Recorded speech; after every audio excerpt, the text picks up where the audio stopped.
هذا البرنامج برعاية البنك الأهلي المصري، بنك أهل مصر. تصريح بيانات مجالسات مجلس شعب وأمن واقتصاد وسياسة، كل يوم جديد في مصر في ساعة. ودلوقتي مصر في ساعة مع الكاتب الصحفي محمد علي خير برعاية البنك الأهلي المصري. أخبار مصرنا من السبت للأربع على راديو مصر في ساعة. أهلا بيكم. النهاردة عندي موضوعين محتاجين نتوقف قدامهم ونعلق عليهم ونسمع آراء حضراتكم فيهم. خلونا نبدأ بالموضوع الأول اللي هو عن إيه؟ عن المساعدات القطرية اللي قدمتها قطر لمصر الأسبوع الماضي واللي بلغت 3 مليار دولار. وكمان في السكة جه الخبر بتاع مساعدات من الحكومة الليبية لمصر ب2 مليار دولار. عايز أقول لحضراتكم وللتوضيح، ال3 مليار دولار بتوع قطر وال2 مليار دولار بتوع ليبيا لما بنقول مساعدات ده مش منح لا ترد، لا دي قروض.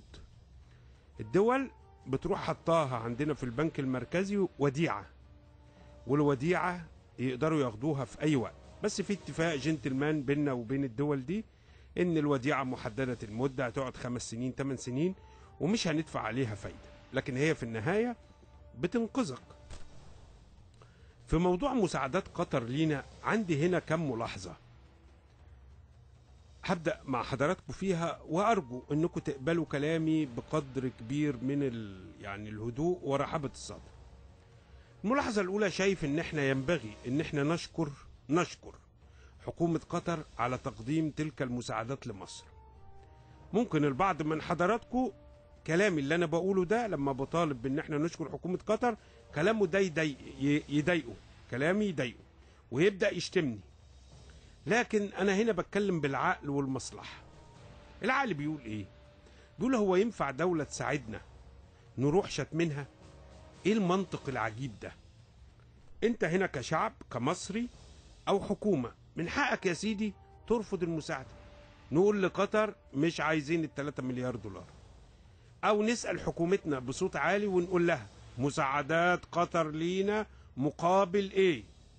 لكن الطريقة اللي تناول بيها بعض المعارضين وبعض وسائل الإعلام مساعدات قطر بصراحة شايف إنها غير لائقة وفيها قصر نظر وفيها تصفية حسابات مع السلطة.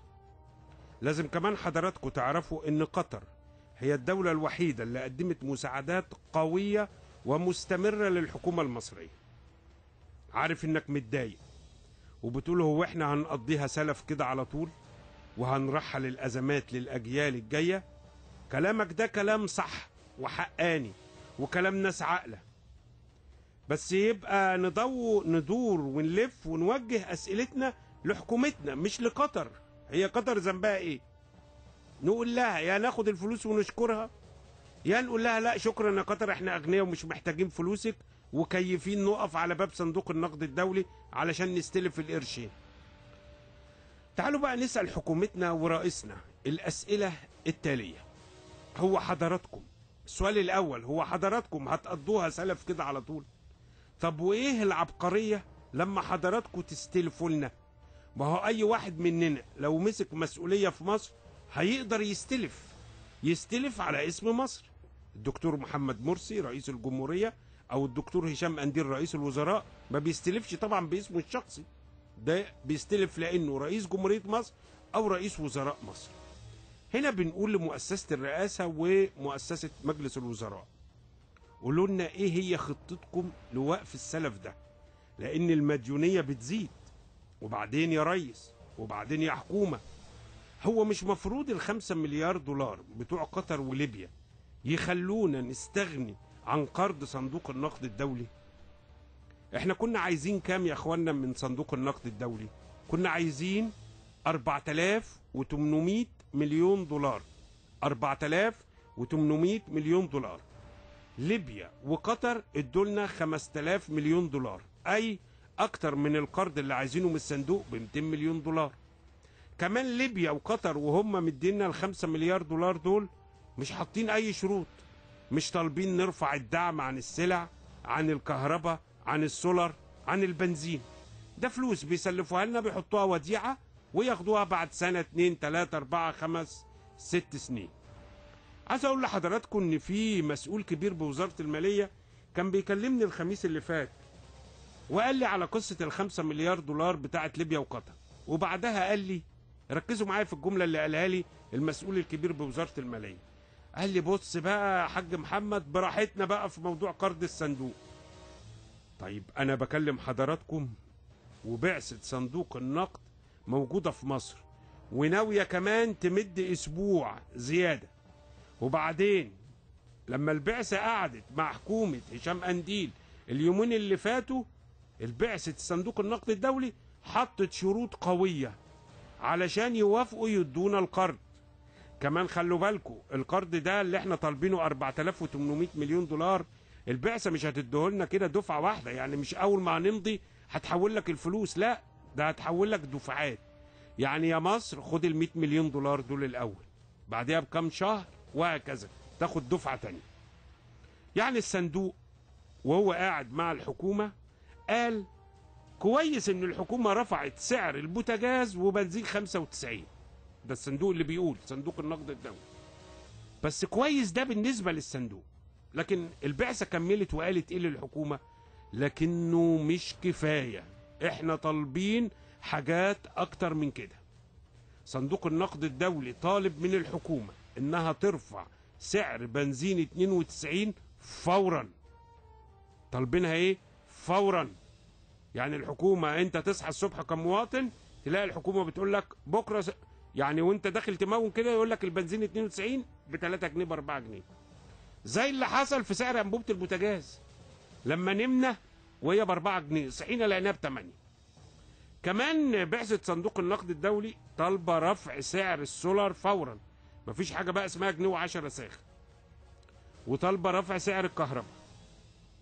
رد فعل حكومتنا ايه؟ حكومة هشام قنديل الحكومة خايفة احسن يحصل اضطرابات في البلد، والبلد مش ناقصة، ووشوشت كده على ودن الصندوق بعثة الصندوق وقالت لهم الحكومة بتقول لبعثة الصندوق مفيش مشكلة ان احنا نعمل كده ونرفع الاسعار، بس ممكن يا بعثة صندوق النقد الدولي ننفذ قرارات رفع الدعم اللي هو يعني ارتفاع الاسعار بعد انتخابات مجلس النواب القادم اللي هو مجلس الشعب يعني.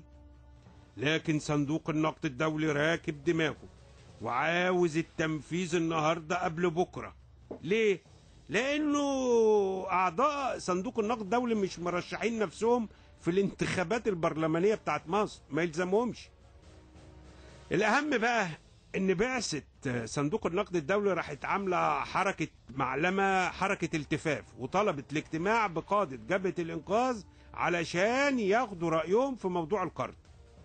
الجبهه طبعا وافقت على اللقاء وهيتقابلوا النهارده، بس قرار الجبهه تجاه القرض انها رافضه تماما.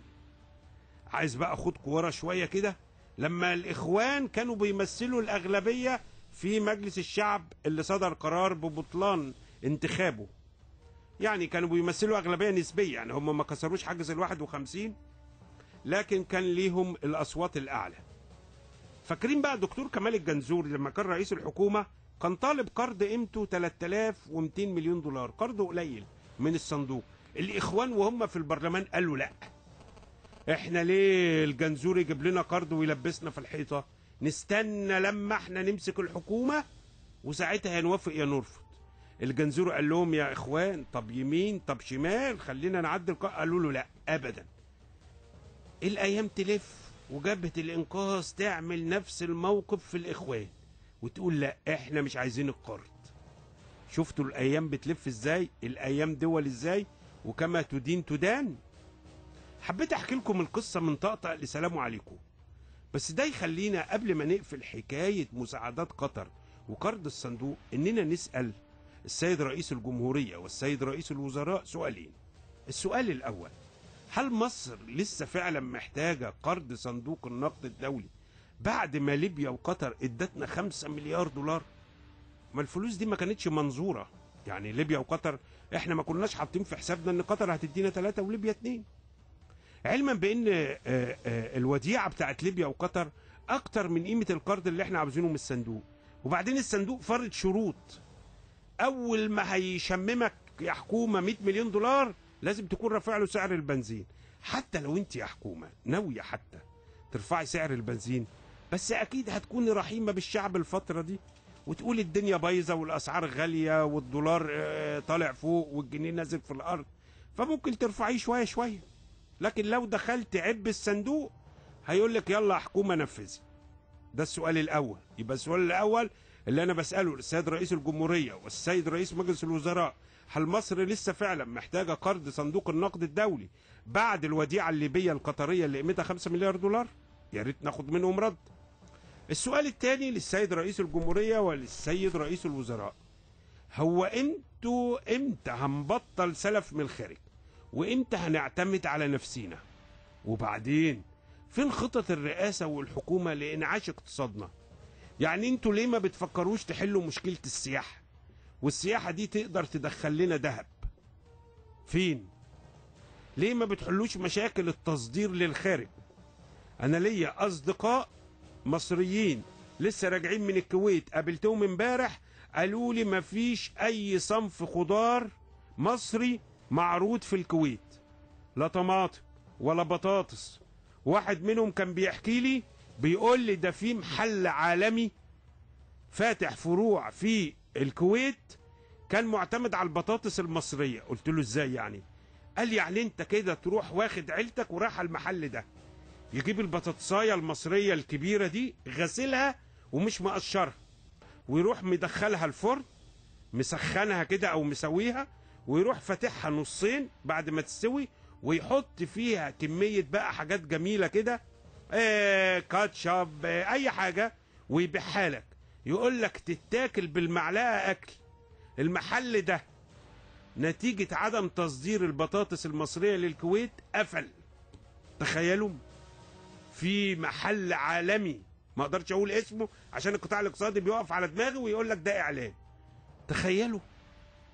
قلت له طب الكوسه الطماطم؟ قال لي يا راجل يا طيب، ده كل حاجه دلوقتي بقت سعوديه في الكويت، السعوديه بتصدر، ده حقها، طماطم وبطاطس. قال لك بس ما فيش احسن من البطاطس المصريه والطماطم المصريه وعليها اقبال. طب معقوله؟ طب ما بدل ما نستلف ما نقعد كحكومه نجيب المصدرين بتوعنا. هو انتوا ليه ما بتصدروش البطاطس والطماطم كمثال لدول الخليج او للكويت؟ عندكم مشاكل تعالوا نحلها. الكويت رافضه، نسافر للمسؤولين في الكويت ونقول لهم ايه المشكله ونحل.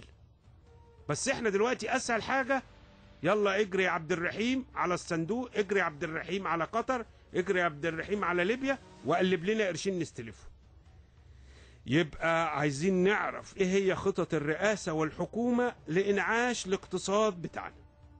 انتهى كده الخبر الأول من حلقة النهاردة اللي كنا محتاجين نعلق عليه، واللي أنا قلت لحضراتكم عندي موضوعين عايز استعرضهم معاكم ونعلق عليهم.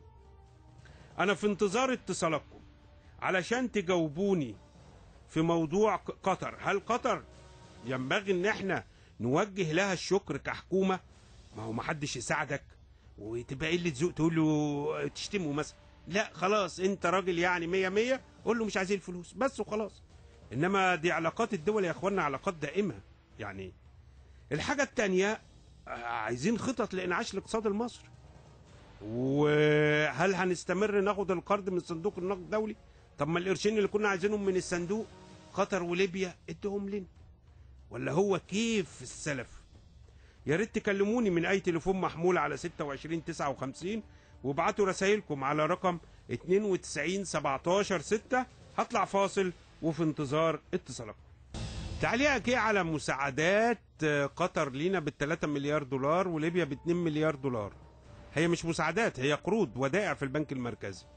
هل تنضم للرافضين ونشتم قطر، ولا ناخد المساعدات او القروض دي ونقول لها شكرا ونضغط على حكومتنا ونقول لها ايه هي الحلول؟ هتقعدي تستلفي؟ هتوقفي سلف لحد يعني هتستلفي لحد امتى؟ هتوقفي السلف امتى؟ ده اللي انا في انتظار تليفوناتكم عليه. كلموني من اي تليفون محمول على 26 59. ابعتوا رسائلكم على 92 17 6. خليني اخد اول اتصال تليفوني من الاستاذ اشرف محمد. السلام عليكم يا فندم. سلام ورحمه الله وبركاته. والله يا استاذ محمد، انا مبدئيا بشكرك على انصافك.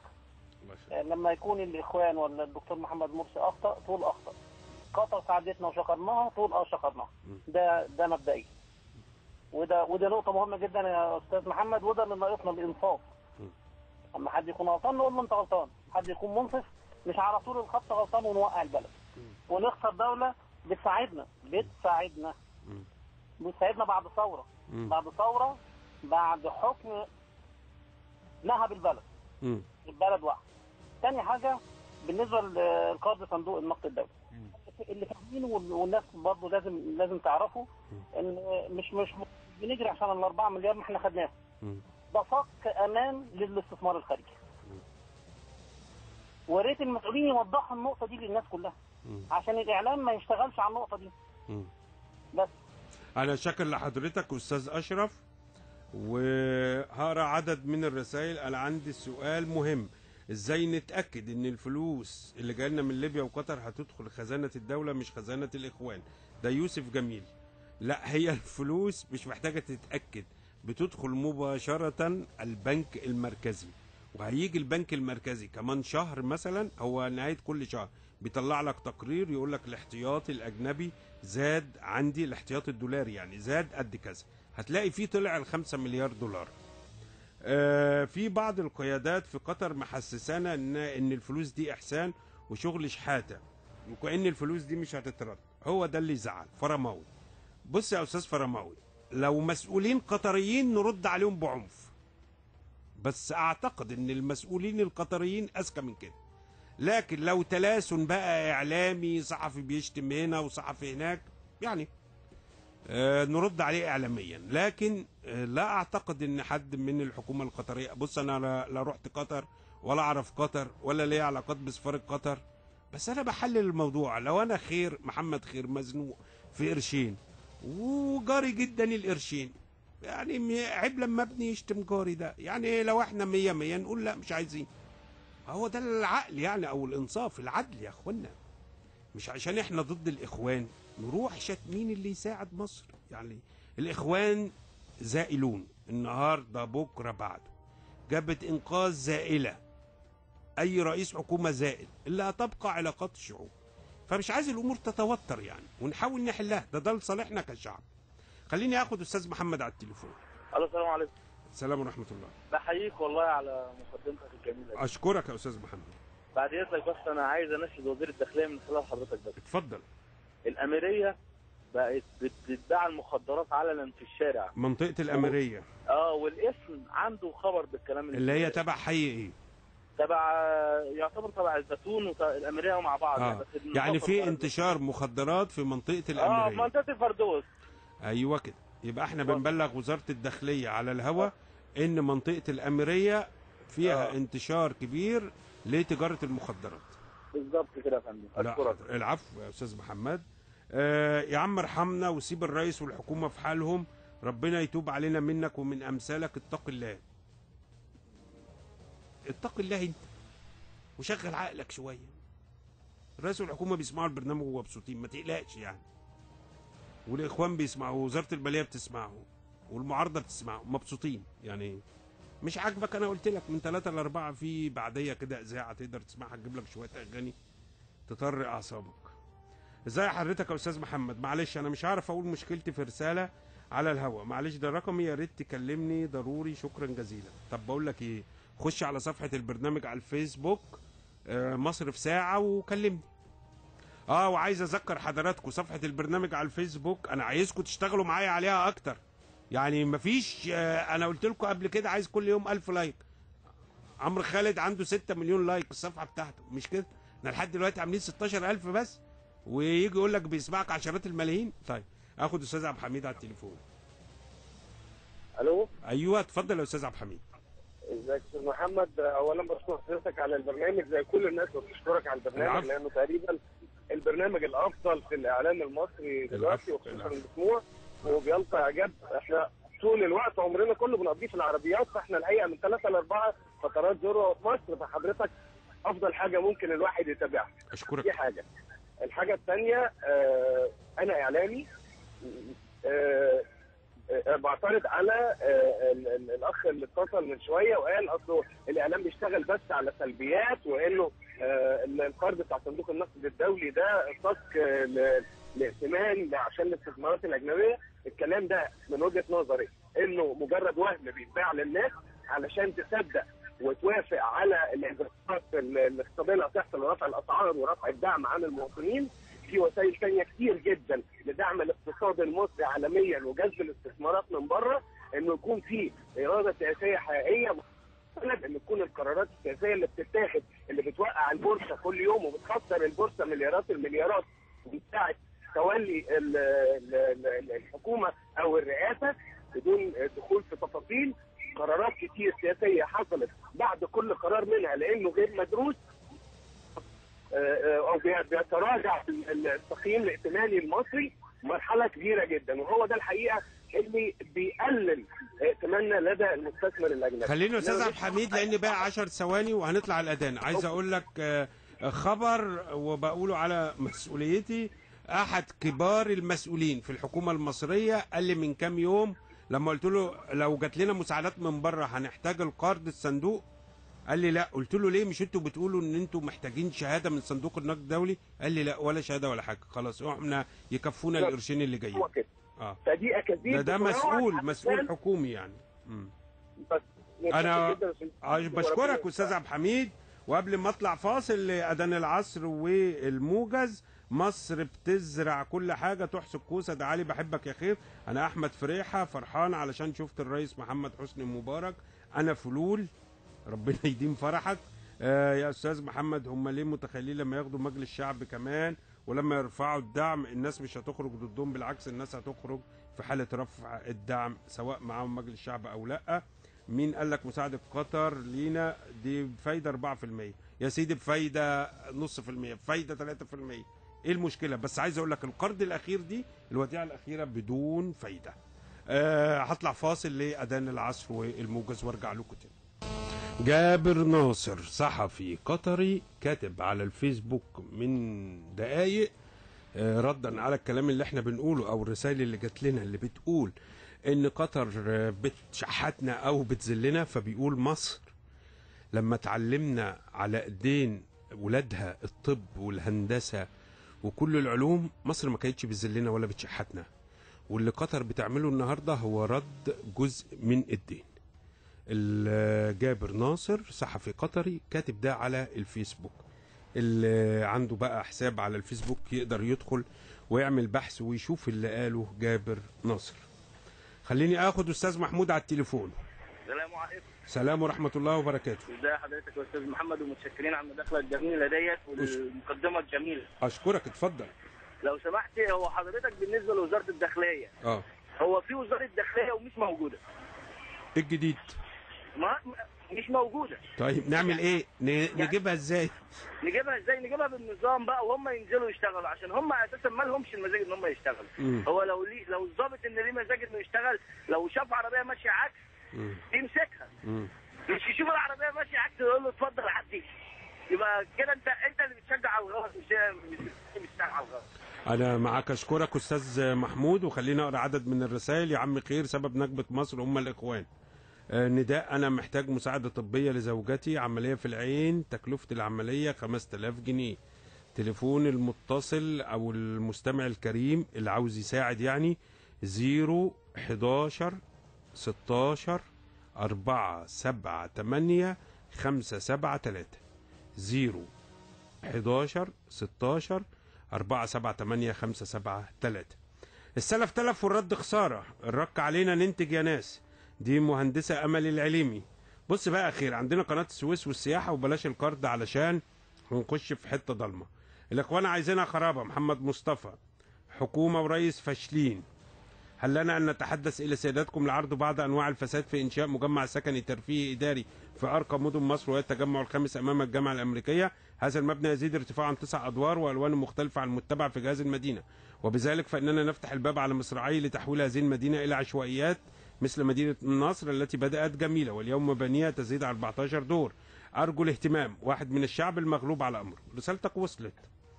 في اللي بيقول لي عادي ليه رسوم قناة السويس مش بالجنيه المصري؟ ده ابو عاصم. يا عم احنا بندور على الدولار يا عم ابو عاصم. يا خير لو استلفنا 100 مليار ومفيش نظام فاهم مش هنعمل، ومفيش نظام فاهم مش هنعمل بيهم حاجة. بذكر حضراتكم كلموني من اي تليفون محمول على 26 59 وبعتوا رسائلكم على 92 17 6. ومعايا على التليفون استاذ محمد حسن.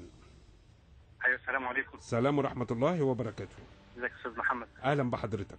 البرنامج بتاعك ممتاز واحنا بنحبه جدا ونتابعه، وهو ليه كلمه مسموعه وبقى قطاع عريض بيسمعه. اشكرك. وحضرتك بتمثل راي معتدل، لا كده ولا كده، لكن راي وطني بيحب البلد. اشكرك. انا كنت عايز اتكلم عن موضوع قرض صندوق النقد الدولي. ايوه. هو حضرتك انا محاسب قانوني. اتفضل. ودارس اقتصاد، فحضرتك هي ده القرض دوت زي وسام او شهاده لرفع التقدير الائتماني او التصنيف الائتماني للبلد. ده هيتبعوا مش بس ال 4 و8 احنا مش محتاجينهم فعليا، احنا فعلا حصلنا على اكثر منهم، لكن دوت هيكون شهاده للمستثمرين الاجانب اللي بيثقوا في المنشآت الاجنبيه او الكيانات الاجنبيه زي صندوق النقد. نعم. والبنك الدولي و اما يقول ده كويس زي موديز ومورجان ستانلي ومؤسسات التصنيف الدوليه. ايوه. حضرتك لما بتقول ان الباب الوحيد ليها هو صندوق النقد الدولي، انا ما عنديش اعتراض على الكلام اللي حضرتك بتقوله. السؤال لماذا لا يخرج رئيس الحكومه ويعلن هذا على الراي العام؟ يعني هو حضرتك يعني قال كده اكتر من مره. من كده اكتر من مره. ايوه. طب ليه الرساله مش واصله للمصريين او للشعب؟ لان حضرتك دلوقتي بقى في اي حد بيستغل اي حاجه عشان يهيج الراي العام وطز في البلد. اوكي. يعني حضرتك بس كده عشان مكسب اقتصادي لده او لده او لده، مكسب سياسي قصدي. الناس الناس هي اللي بتتهرس. الناس حضرتك انا كنت في اسوان الجمعه اللي فاتت، والله العظيم يا استاذ محمد هتعيط. فنادق في منتهى الجمال والجو تحفه، مفيش غير 10 15 واحد انا سامع وهو بيبلغ الاحصائيه، ومصريين يعني اجانب يتعدوا على الصوابع، والناس بتتخانق عليهم، سواقين الحنطور وسواقين، والناس مش لاقيه تاكل. يا رب تكون الرساله وصلت، يا رب تكون الرساله. كل الجهات تتوقف فورا، تتوقف فورا ونشتغل لمصر. انا بشكر حضرتك استاذ محمد حسن، وانت راجل محترم قوي. وبخصوص الموضوع هم اللي بيقلوا ادبهم ويقولوا ان احنا ملناش الا في الطعميه. يعني هو في احد الناس قالوا كده، ده اللي بعت لي رساله اسمه خالد، بس احد الناس القطريين نرد عليهم، بس مش عايز العلاقات تبوظ بيننا وبين الدول. الا المليون اللي بيحكموا مصر بطلوا تهليل من اسوان الى ابو كبير، اشتغلوا بضمير تلاقوا الخير. الله ينور عليك يا خير، بحبك قوي وبحبك يا هلا خطيبتي على الهوا. كده يعني بتستغل البرنامج عشان تبعت رسائل حب للمدام ولا للخطيبه؟ ماشي يا عم، ماشي يا عم. خليني قبل ما اطلع فاصل، وليد النهارده معايا على الميكسر، وكان في موضوع تاني يا وليد، خلاص نخليه بعد الفاصل، بس رجعنا تاني للساده المستمعين. خليني اخد استاذ عيد على التليفون. مساء الخير استاذ محمد. اهلا بحضرتك. انا سعيد جدا بالبرنامج ده اولا. رقم 2، انا بس كان ليا تعقيبين مش هاخد اقل من دقيقه مع حضرتك. اتفضل. التعقيب الاول بالنسبه للمساعدات القطريه لينا، انا بس حابب ان انا انبه ناس كتير على لسان الدكتور حسن ايوب لما قال ان هو في الثمانينات وقبل الثمانينات كان بينزل قطر، كان بيرى اثر الابل في الارض، كان لسه ما عندهمش عمار ولا كان عندهم لسه ابراج ولا لسه عندهم ناطحات سحاب. عايز اقول ان احنا كمصريين وهم بيشهدوا بكده ان كلنا لينا ايد في الاعمار وفي التنميه اللي عندهم. فانا بتفق مع الصحفي القطري اللي بيقول ان ده رد جميل لمصر. جابر ناصر. بالظبط، يعني انا بحييه جدا على شجاعته، وبقول له بجد احنا بنشكرك على احترامك الذاتي. ده واحد. 2، انا كنت من الناس اللي في يوم من الايام انتخبت الدكتور مرسي، ومش هقول ان انا ندمت ومش هقول ان انا ضده دلوقتي، بس انا عايز اقول للدكتور مرسي مرسي، واتمنى ان يكون هو او حد من الرئاسه سامعني دلوقتي. يا دكتور انت اخطات في شيء واحد بس في كل اللي حصل، وهو اللي عاملين كل الدربكه دي، ان انت لما جيت تختار سواء رئيس وزراء او سواء وزراء او سواء مساعدين، انت اخترت على اساس الامانه والصدق وليس الكفاءه. يعني انت بدل ما كنت تيجي تختار واحد انت عارف ان هو مشهود ليه بالكفاءه في مجال الاقتصاد او في مجال التنميه او في مجال التخطيط، انت اخترت حد امين، حد انت شايف ان هو في الفتره الجايه دي هيكون مساعد امين ليك. انا اسف لما واحد زي مش فاكر بدون ذكر اسماء، خلينا نقول ان انت يا رئيس الجمهوريه واي حد في مصر يختار مسؤولين على اساس الكفاءه وليس على اساس يعني الانتماء الحزب او كده. الجزء الثاني اللي انا عايز اكلم حضراتكم فيه علشان ما استنزفناش موضوع قطر، ده موضوع مهم لازم نتعرض ليه النهارده. حضراتكم عارفين ان مصر دوله ما فيهاش بترول كتير، واننا علشان نطلع بترول من الارض بنعمل ايه؟ نبدا بقى اشرح لكم القصه علشان حد من حضراتكم ما يعرفهاش يبدا يعرف القصه. احنا دلوقتي عايزين نطلع بترول من الارض، علشان نطلع بترول من الارض عايزين معدات وعايزين نصرف فلوس كتيره، وممكن بعد ما ننقب على البترول ما يطلعش بترول. طب هنجيب فلوس منين؟ في الحاله دي بنتفق مع شركات اجنبيه اسمها شركات تنقيب عن البترول، بتيجي تنقب على البترول في ارضنا. التنقيب ده بيكلف فلوس كتيره، لو ما طلعش فيه بترول في الارض الشركه بتاخد معدتها وتمشي، والمصاريف اللي دفعتها او الفلوس دي وبتبقى ضخمه جدا هي اللي بتتحملها. طيب لو الشركه الاجنبيه بعد ما نقبت لقت بترول، ايه اللي بيحصل؟ اللي بيحصل الاتفاق العالمي، يعني ان البترول اللي بيطلع بيتقسم بالنص بيننا وبين الشركه الاجنبيه، وده حصل في كل دول العالم بالمناسبه. الشركه الاجنبيه دي علشان نبدا بقى نحفظ الاسم ده، اسمه الشريك الاجنبي، وهتلاقي اسمه كتير في وسائل الاعلام، يقول لك الشريك الاجنبي لمصر عاوز ياخد فلوس كذا، علينا ليه فلوس كذا.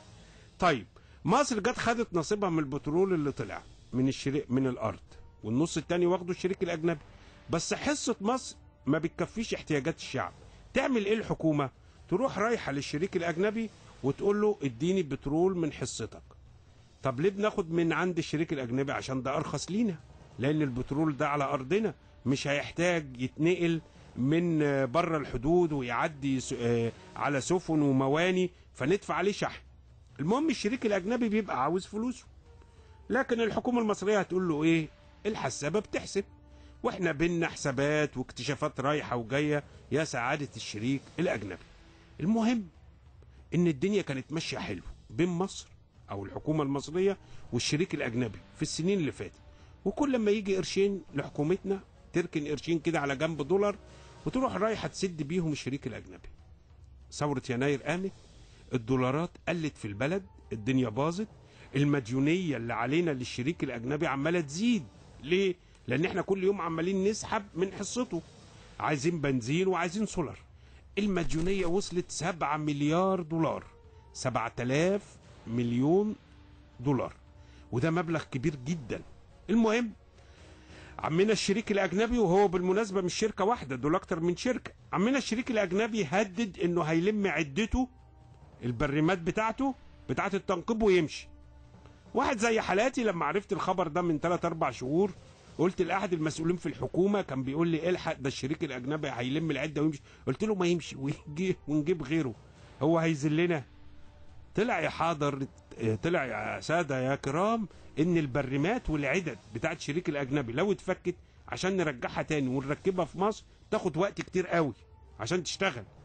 التقديرات بتقول انها تاخد 2 عشان تبدا تشتغل. طب احنا 2 دول هنعمل ايه؟ كده مش هيبقى عندنا نقطه بنزين. المهم تحت الضغط وبسبب ازمات البنزين والسولار الحكومه دبرت قرشين من المساعدات اللي جات لنا من احدى الدول الخليجيه. وليه احدى الدول الخليجيه؟ من قطر.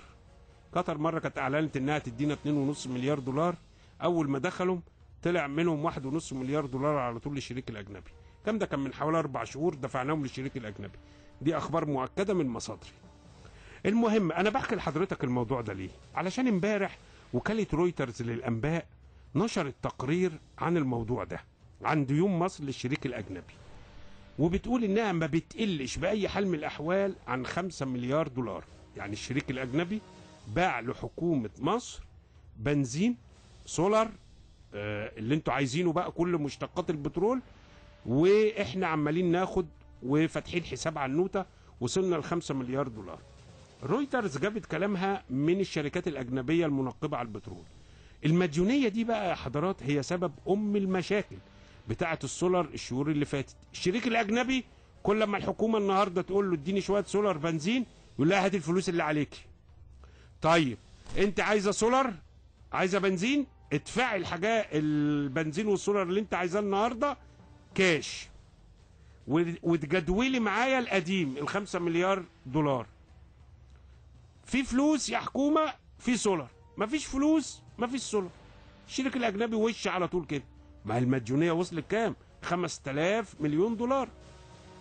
الحكومة قدرت توصل انها كل لما تدبر قرشين تديهم للشريك الأجنبي يدينا البنزين والسولار على قد الفلوس.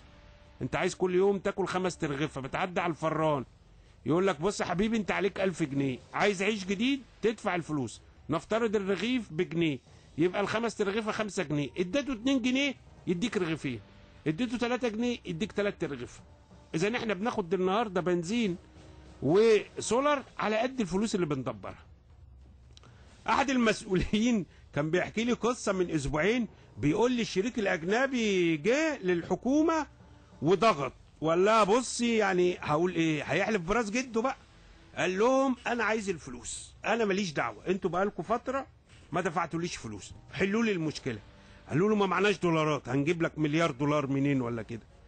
قال لهم اتصرفوا. بعد مفاوضات هو المفروض الحكومه تديله دولار، فاحد المسؤولين قال لي الشركات الاجنبيه دي بقول لكم احنا ما معناش دولار، الدنيا بايظه، تاخدوا مصري. الشريك الاجنبي خد المصري وراح نزل عمل بيه ايه؟ ما هو عايز يحول، نزل السوق السوداء، غير كمية دولارات ضخمة جدا، وده السبب وراء ارتفاع سعر الدولار في السوق السوداء لما قفز من 8 جنيه ل 9 جنيه. وكنت تلاقي في كل شوية في كل منطقة سعر في 8 وربع، 8 ونص، 9 الا ربع. ليه؟ الشريك الأجنبي معاه كمية كاش مصر كتير، وقدر في خلال اسبوعين 3 اسابيع ان هو يلم مبلغ كويس ويحول الفلوس لنفسه بره. ده جزء من المشاكل اللي حاصله في البلد. الواحد بيسمع مواقف تهلك من الضحك. انا قلت حتى للمسؤول اللي بيحكي لي القصه، قلت له الشريك الاجنبي وافق؟ قال لي وافق غصب عنه، هو في فلوس ينزل بقى يتصرف في الدولار في السوق السوداء. الكلام ده لازم نعرفه. عشان كده عايز اقول لحضراتكم اللي معاه قرشين كده دولارات ولا ريالات حاططهم في الدرج، يعني يحاول كده يتصرف في جزء منه علشان الدولار راجع يتراجع ان شاء الله الفتره الجايه. وانتوا حبايبي حبيت اقول لكم برضو الخبر علشان ما تقولوش احنا خسرنا واللي دخلوا في السمسره. كمان البنك المركزي اليومين دول قلبه بقى جامد بعد ال5 مليار دولار مجوله، وهيضخ شويه فلوس محترمه في السوق الفتره الجايه. انا اعرف هو هيضخ كام بس مش هقوله على الهوا، وبس ما قالوليش طبعا هيضخوا امتى عشان ده سر من اسرار الدوله. السؤال بقى، تعالوا نفكر بصوت عالي، هنعمل ايه مع الشريك الاجنبي ومع حكومه عاجزه عن الحل، بتفضحنا وبتدي له قرشين بالجنيه المصري. كل اللي بيجي على دماغ الحكومه هو السلف، مفيش فكره مبتكره او زي ما بيقولوا يا اخواننا خارج الصندوق. ده الجزء الثاني من حلقه النهارده. حبيت احكي لكم قصه البترول في مصر والشريك الاجنبي ومديونين بايه. باقي لي دقيقتين، هاخد اخر، باقي لنا 7 دقايق. طب ماشي يا عم، قول لي معايا مين على التليفون؟ دكتور ناصر بدر، اتفضل. مساء الخير استاذ. مساء النور، اتفضل.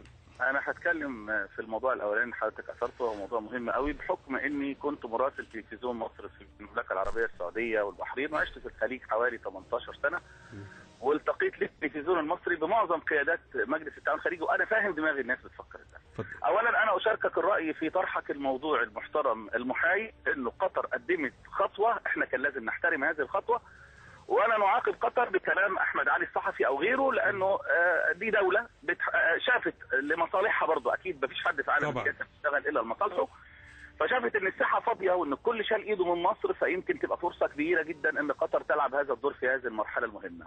احنا كان لازم نكون اذكى من ذلك. ده انا بالعكس، ده انا اول مره الاقي الحكومه المصريه ولا السيد رئيس الحكومه يتحرك تحرك سريع وبيحاول يلاقي حلول ويجد نتيجه من هذا الحل، رغم انه بقاله فتره شهور طويله كلنا نعاني معاه والدنيا مش متحمله.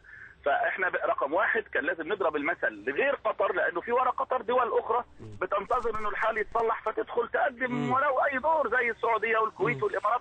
اكيد هم ينتظروا لان هم عارفين فضل مصر زي اللي كان بيقول الاخ من شويه. نعم. انا يا فندم التقيت الملك عبد الله في سنه 96، قعدت معاه في قصره. ايوه في قصره في جده. وهذا الرجل اقسم بالله ساعتين يتكلم عن مصر وانا قاعد جنبه. من لا يدرك فضل مصر ليس بعربي، من لا يعرف فضل مصر ليس بعربي، مصر عملت، مصر خلت. احنا ليه ما بنعيدش هذا الكلام بطريق ذكي وسياسي ودبلوماسي؟ الدول الخليج هي اللي ممكن في المرحله دي فعلا تكون جنبنا وتقف معانا وننحى جانبا زعلهم على مبارك واللي حصل فيه وكذا. دي وجهه نظر الخليج فينا وليه مش عايزين يساعدوا، فضلا عن انه برضه مساله الثوره وتصديرها وغيره. لكن لو لقوا طرح موضوعي، احنا كاعلاميين عشنا كتير قوي سنوات طويله، كنت اتوقع وقلت الكلام ده كتير، ان الحكومه المصريه تحط ايديها في ايدين ناس زينا ويقولوا تعالوا اطلعوا قابلوا هؤلاء المسؤولين وطرحوا وجهه نظر مصر الحديث. انت كاعلامي النهارده يا استاذ خير اتمنى انك تساهم في هذا الطرح من جديد، ويبقى فيه فرصه احنا مستعدين نتطوع ونطلع نقعد مع هؤلاء القاده ونطرح وجهه نظر مصر، مش بشكل مهين، بالعكس بشكل محترم، لان مصر لها حق، مصر لها دور. اذا هؤلاء الناس النهارده بيعيشوا نهضه كبيره حديثه عظيمه مصر ليها مش اقل من 50% مما تحقق من خلال الخبرات المصريه والعقود. هذا الدور يجب ان يستثمر النهارده، من دور على صندوق نقد ويفرض علينا وسولر. يا فندم لو اللي حصل انت بتقوله ده النهارده البلد هتولع ثاني يوم. يعني ايه 92 البنزين والسولر؟ ما هو ده هياثر على كل مصري. البلد مش ناقصه، احنا خايفين من بكره من ثوره داخليه او حرب اهليه او ثوره جياع. فانا اعتقد ان الحل النهارده ان احنا نفكر بذكاء ونستثمر تجربه قطر في التعامل مع باقي الاشقاء. يا جماعه الاعلاميين يجب يكون عليهم دور اللي خدموا هناك، ومش اقل من 20 اعلامي محترم يطلعوا يقابلوا هؤلاء الناس ويطرحوا وجهه نظر مصر ويطلبوا منهم الاستثمار الجاد، ويجوا يقابلوا الحكومه ويجوا يقعدوا معانا ونعمل لهم مؤتمرات داخليه وسياحه داخليه. انا بشكر حضرتك على مداخلتك القيمه دكتور ناصر بدر، وارجو ان نستفيد منها يعني سواء مسؤولين او اعلاميين. مساء الخير يا خير علي الشرقيه الجاز وما بقاش في شغل للنقل، دي حكومه الغاز. ما تبعتوا كلام اعرف اقراه. معلش انا واحده ست وما اعرفش اي حاجه على النت، ما اعرفش اكتر من ان ابعت رساله. طب ابعتي لي رساله تقولي انت عايزه ايه. منع التهريب وتجديد القيود على المستورد خاصه على المنتجات اللي احنا متميزين فيها واللي ايضا ملهاش لازمه بيساوي انتعاش للاقتصاد في اسرع وقت، وذلك لسببين: تقليل الطلب على الدولار وايضا يؤدي لخلق فرصه عمل. ارجو ان ترد على الاسئله دي. قطر وقفت معنا للمعارضه تشتم فيهم. انا قلت لا، انا برفض شتيمه اي دوله. ما هو قطر لما تساعدك وانت تشتمها هتيجي السعوديه ولا الامارات ولا اي دوله يقول لك شفتم ده في قطر ساعدته واتشتموا. يعني السؤال الثاني، سامع ان وزير التموين هيتشال ازاي وهو احسن وزير بيعمل في الحكومه؟ ارجو الرد. احمد حلوان. لا اتمنى شيل او تغيير وزير التموين دكتور باسم عوده لانه فعلا شغال كويس رغم الظروف الصعبه اللي بيعانيها. هاخد ايمن اخر مداخله تليفونيه. اتفضل استاذ ايمن. استاذ محمد ازي حضرتك؟ اهلا بيك. اهلا بحضرتك. والله انا يعني سمعت موضوع التغيير الوزاري ده، واحنا يعني ما صدقنا ان احنا ربنا كرمنا بوزير تموين ناجح ووزير ناجح. مش عارف هذا الكلام كلام يعني هل ده كلام اعلام ولا ده حقيقي؟ اتمنى ان الدكتور باسم عوده يستمر انه راجل ناجح في شغله، واول مره يجي لنا وزير تموين شاب. انا معك يا استاذ ايمن. بشكر حضرتك. اخر مداخله بس هقرا عدد من الرسائل. لو الحكومه سمعت الحلول اللي انت بتقدمها يا خير في البرنامج ما كناش استلفنا. شكرا لقطر وليبيا. ده مرقص يا خير. لو انت قصدك على باسم يوسف هو اتكلم على قطر قبل القرض، وهو كان بيرد على كلام قطر لما قالوا انهم مش هيساعدوا مصر تاني، واحنا مش بنشحت من حد عشان اللي بيساعد مش بيعمل كده. مصر بتزرع كل حاجه تحصد اخوان. ده مش قرض يا محمد، ده ثمن مشروعات شرق القناه يا اخوانا. يعني ما احنا معانا دليل، يعني احنا ضعاف للدرجه دي. حكومه قطر جت هتودع قرشين في البنك المركزي، كل شهر البنك المركزي بيقول دخل لنا كام علينا كام. فاروق عنتظر. ده الدكتور عبد الحليم رضوان.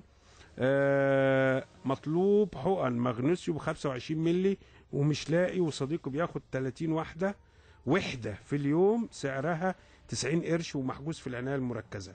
دي رساله جايالي من رقم 010 6000 15 73. 010 6000 15 73. ده نداء إغاثة. مطلوب حقن مغنيسيوم 25 مللي. يا ريت حد اللي يتابع أول برنامج بينزل على الصفحة يشوف الحاجات. تابعوني على صفحة البرنامج على الفيسبوك. أنا معكم محمد علي خير، وليد على المكسر، نبيل مصطفى إخراج، وبشكر حضراتكم. معلش أنا غلطت قلت مهندسة أمل، فواحد قال لي أنا مهندس أمل. يا عم مش مهندس، أنا آسف يا سيدي، جت عليا. ما هو اللي يبعت لي يقول لي مهندس، ما تكتبليش مين بس.